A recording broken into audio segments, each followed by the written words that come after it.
কোটি মানুষের 24 কোটি হাত আত্মস্ত সীমান্তে সুড়সুড়ি দেওয়া হচ্ছে। পশ্চিমের নামে একটা দেশ তাদের নাগরিকদেরকে অবৈধভাবে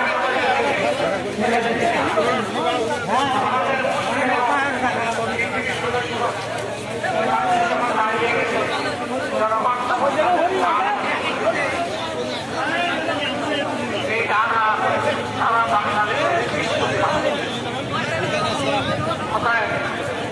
আমরা চাই না আমাদের কোনো প্রতিবেশী ঘুম এবং শান্তি কেড়ে নিতে আবার কোনো